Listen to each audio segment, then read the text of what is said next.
Hello, hello. Welcome, please come in. We are back in the worlds of Final Fantasy for another solo class series. This time we will be beating our variety of Final Fantasies with only white mages. While white mages are a great class, absolutely essential for their unparalleled ability to support a party, they are unfortunately not known for being able to deal any amount of damage. So let's see how that goes across the series. And we start in Final Fantasy I.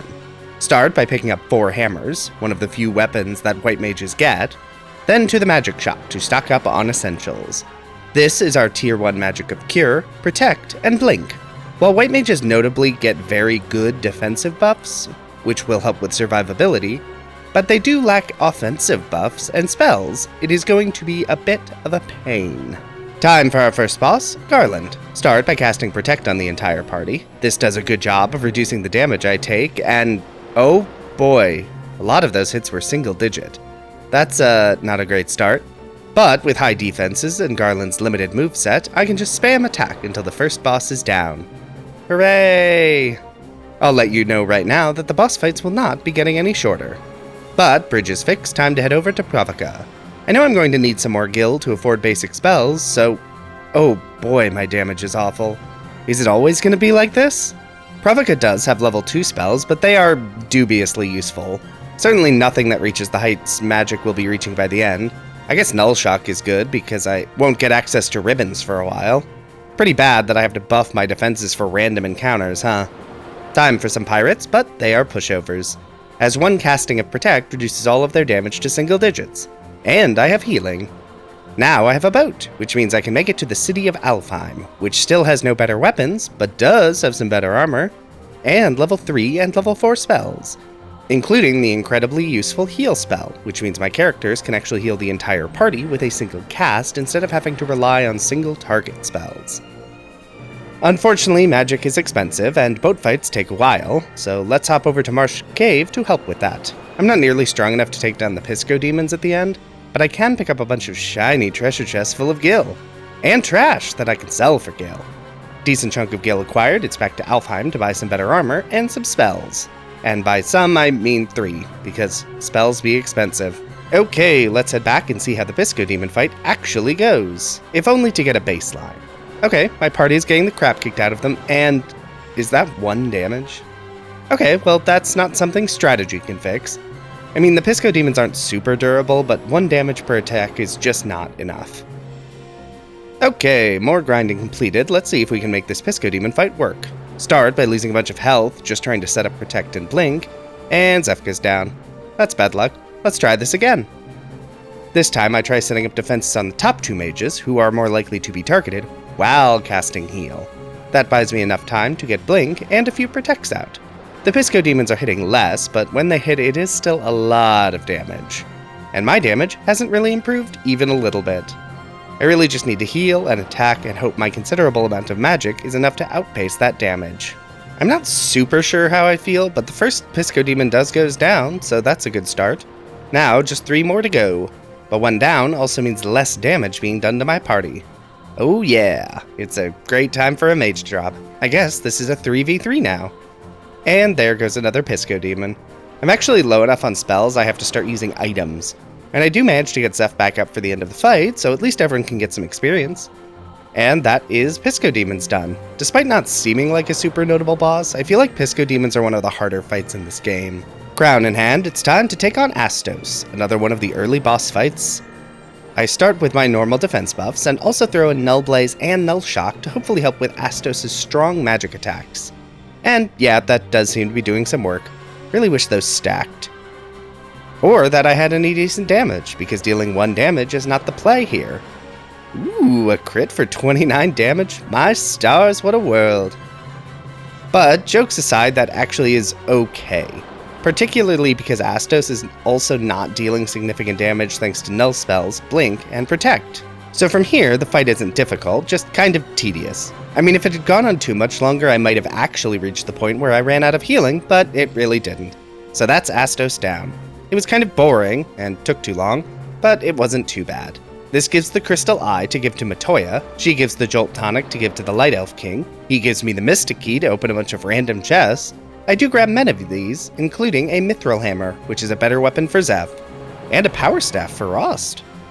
And I stop by Alfheim to spend the money I've acquired on getting some level 4 white magic. Are any of these useful? I don't think they are. Neither are any of the remaining Mystic Key items, so that's great. Oh well, that's the early game done. Let's hope things speed up from here.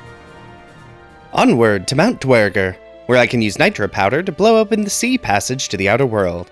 And my next destination is Melmond. No new weapons, but a better set of armlets for the group, which is something. Not much, but something. And level 5 spells, which are just bursting with options. You can really tell this game is based on old school D&D because the even level spells are trash and the odd level spells are incredibly good. For now, let's give everyone Curaga for the good healing and head over to the Cavern of Earth to start getting some more money. I want a full complement of level 5 spells ASAP. I always forget how many monsters and boxes this game has. Why is it designed this way? It's like the 100 empty rooms in FF2. Why in the world would this be fun? Back to Melmond to heal and pick up some more spells, I do make sure to grab Diaga for 2 characters. The Dia line of spells I haven't really talked about. They are the only damaging spells white mages get before the end game. However, they only work on undead. This makes them not super useful for the most part. However, my next 2 bosses are undead.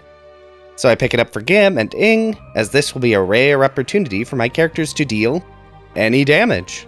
Back to the Earth Cavern and it's next boss time, Vampire, and as you might expect, he is undead. Start by setting a blink on my top 2 characters, and 2 Diaga ends the fight. I forgot that this boss is barely a boss at all. This gives me the Star Ruby. I take this all the way to the cave to clear a path to this man who gives me the Earth Rod. This diversion feels very pointless to me. Oh well. The Earth Rod clears the rest of the way through the Earth Cavern, and it's time for the first real boss of the game, Lich. Seems I forgot to restore my MP at all. That's fine, just buff up defenses and have my party spam various Dia spells. While doing that, Ing, who has no MP for it, will just focus on healing. And yeah, this undead boss shockingly dies very quickly to a party of all white mages. This is the easiest boss fight I'll be encountering here, sadly. Time to cross the sea to Crescent. No new armor, but I can finally buy mithril hammers, so I stock up for the whole party. And level 6 spells, which includes Protera and Invisera, which is just Protect and Blink, but on the entire party. Yes, I know Blink technically boosts evasion by 80, whereas Invisera is only 40. Quiet you. And now I have the canoe. My normal next destination would be Mount Gulg and Merilith, but I'm absolutely not doing that yet. See, you can actually access a lot of the game now that you have the canoe. Normally it's not really worth the diversion, but for this challenge it absolutely is. So first, I'm going to head to the Ice Cavern. Here, I have to skip most of the treasures because I'm not really strong enough for the area, and beeline it for the Evil Eye boss. Start by setting up Protera and Invisera buffs, then spam attacks and cure silence. Guess I do actually need to use Vox in a fight. Evil Eye has a lot of statuses, but it isn't particularly durable. This gives me the Levistone, so it's time to bail from here and head to the nearby desert. And now I have my airship. This opens up honestly most of the game, though I still don't have the levels or damage to explore some of these areas. First stop is the Dragon Isles to pick up the free treasures here. I don't think anything here is actually useful other than money, but hey, free gil. Next is the long walk around the coast to the Citadel of Trials, and this place is just full of shinies. First on the list is, why is this a potion? This is supposed to be something else. Guess I'll keep moving. Thankfully, while my damage hasn't improved, my comically strong magic defense means I can handle the required fights in this area, and I pick up the healing staff. Less useful to white mages because I can actually cast heal, but free healing is nice. Oh, there are the gauntlets. These are completely useless to me as equipment, but I can use them in combat to cast Thundara, so I finally have an offensive option in combat that isn't weak attacks. Grab the rat tail to prove my bravery, then Diaga down the dragon zombies, and it's back to Dragon Isle to trade that rat tail for a swanky new class upgrade. Say hello to white wizards, who can cast every white magic spell in the game, which is a very nice upgrade. Before heading back to the intended pathway, I stop by this merchant to buy the bottled fairy. It's required for a quest later, but it also means I can buy potions that boost my stats. I may not have temper or haste, but these will have to do. And a quick trip over to Gaia to free said fairy for later. I could, in theory, now access every white magic spell in the game, but I really just swing back to Crescent to pick up exit so I can leave dungeons easier. I won't need the remaining high-level spells quite yet, and I honestly couldn't afford them even if I did. Okay, now it's Mount Gulg time. And wow, despite all that work, my damage output is still really bad. Wait, why am I not using the gauntlets? There we go, that's 4 times more damage on all targets than I could deal before. That is much better. I mean, it's still not great, but better is better. And having the healing staff means I'm barely expending MP. Mount Gulg is otherwise Mount Gulg with its infinite monsters in boxes, and it's time for the next fiend, Merilith. The biggest threat here is her powerful physical attacks, which are made a lot less scary by several casts of Invisira and Protera. Then have Ing spam healing staff uses, while Gam and Ross use speed drinks and strength tonics on Zeph. This takes them from dealing 2 damage to 400 to 600, ending the fight very quickly. Now, I was a bit over-leveled because of my diversion, but that was still a way better, way less tedious fight. So let's keep that energy going. First, time to take a trip back to the Desert Merchant to restock on potions, then to Gaia to stock up on the best armor that money can buy. It's still not great armor, but it is armor, which is better. I can also pick up the Oxy Ale while I'm here. Back to Onrak, where I can chat with a ghost and dive beneath the waves to the Sunken Shrine. First item of note here is the Mage Staff, which functions like the gauntlets but casts Fyra instead of Thundara. Another offensive option that isn't ineffectually swinging a hammer. Hurrah! Ooh, my first ribbon. We love a ribbon. And the Giant's Gloves, which casts Saber on the user, so another very useful buff to my attack. If only there was a way to cast Haste on my party. But it's already time for the next fiend, Kraken. Start the fight, as usual, with defensive buffs, mostly because Kraken hits like a truck. Fortunately, I have Kiraga to get back to full health pretty quickly. Defensive buff settled, time to drop into my strategy of spamming damage-boosting potions and Saber. Once I'm satisfied, time to start attacking. 400 damage isn't huge, but it's okay. The bosses in this game, until Chaos, don't have a ton of HP, and the fight ends after a few more rounds. That is 3 fiends down. I finally can deal actual damage, and I'm ready to ride this momentum right into the endgame. But first, let's head back to Onrak and buy Hilaga for everyone. It is unambiguously one of the best spells to have in the game. I will need all the healing I can get pretty soon. Time for a boat ride to the Waterfall Cave. Here I can pick up another ribbon to add to my collection, and the Warp Cube to access my next major destination. But first, time to head back to Melman to learn Lufenian. Then to Gaia to teach everyone Kiraja. And heck, why not teach a few characters Holy in case I need it? Into the Mirage Tower, here I pick up a Thor's Hammer, which is the best hammer in the game, so Zeph will get a slight boost to their offense, and it's Flying Fortress time. Here I pick up the third and final ribbon. It's so annoying that this game only gives you 3 ribbons. Would it really have killed you to give a ribbon for every character? And it's already time for the final fiend. And you know the drill here. Set up defensive buffs to survive Tiamat's otherwise devastating physical attacks. Tiamat does like to use offensive spells, but fortunately 3 ribbons does mean almost the entire party is resistant to everything it casts. Probably should have picked up Null All before this fight. Oh well. Spam some tonics, spam attacks, and actually take some time to cast the individual null spells just so Ing can be a bit more durable here. Even with all these offensive buffs, Zeph's damage is not as high as I'd want it to be. Probably a combination of bad weapon and no haste. I miss haste. Fortunately, it's more than enough to take down Tiamat. 4 fiends down, and it's time for final preparations for the Chaos Shrine.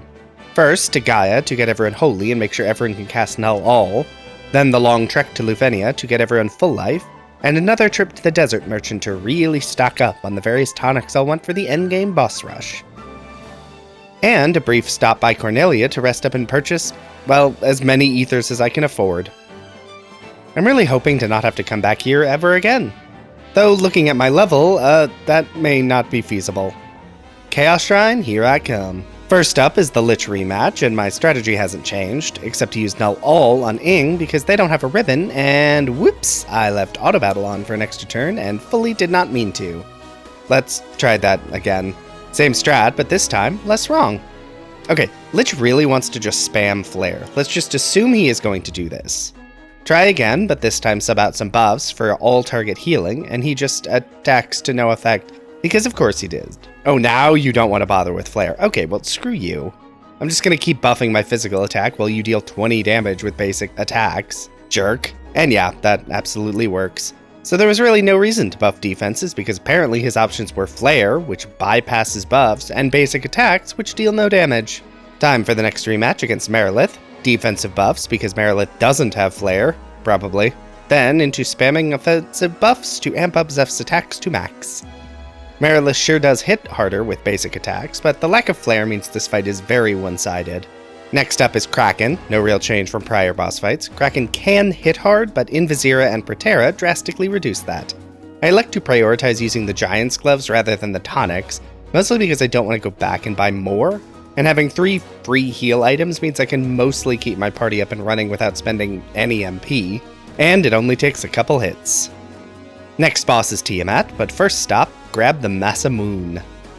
The best weapon in the game, and any class can equip it. It doesn't quite triple Zeph's attack power, but it is close. Tiamat time, and yeah, if you were expecting defensive buffs to negate attacks and then a bunch of attack boosting buffs, well, you are right. Just like Kraken, I then pivot to just free heals and Giant's Gloves. Tiamat doesn't even really have a way to damage the party for any significant damage, and once I switch to attacks, I'm dealing over 1,000 with each hit. It does not take long. All that is left is the final boss, and often bane of my existence, Chaos. I am a bit worried because I'm only level 36, which is significantly lower than my other playthroughs, but my white wizards actually have nearly as much HP as red mages. Never realized how much more durable white mages are than other mages. Into Chaos, and I start by desperately needing to manage his physical attacks. He deals big damage and can also devastate the party with Flare. Defense is set up, I can pivot to phase 2 of my strategy, Giant's Tonics. These boost a character's max HP by 200. This has never been viable in other runs because lack of healing, but these are white mages. I have all the healing. Time to start setting up offense with Giant's Gloves and HP with Giant's Tonics, which puts everyone's HP around 900. Probably could have taken the time to get up to 999, but it's not really needed. And my first attack deals 360 damage? Okay, that's not nearly enough. Chaos can heal himself 9,999 HP with a single Curaja cast, so I need to boost my damage.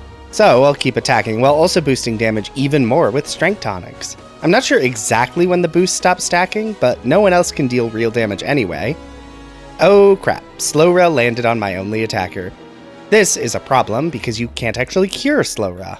The remedy item says every status effect, but it is lying. And normally you just cast Haste, but that's not an option for me, so, my damage is still actual numbers, but I am 1 Curaja from all my work being undone.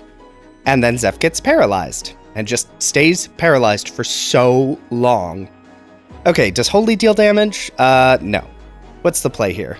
Oh, I guess I could just buff up Rost's attack as well?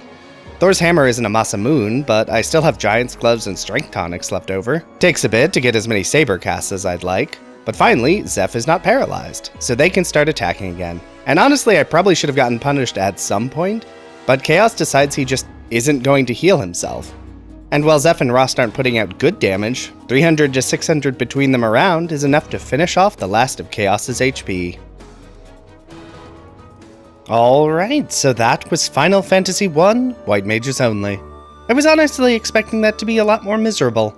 And don't get me wrong, it was tedious in places, but actually relatively brief. And I completed the game at the lowest level I've managed thus far. Having great defenses and healing may not make the game fast, but it does make it survivable. But I will have more to say about that in the summary video that will be out in a few weeks. I did want to shout out that I do have a Patreon, linked in the description.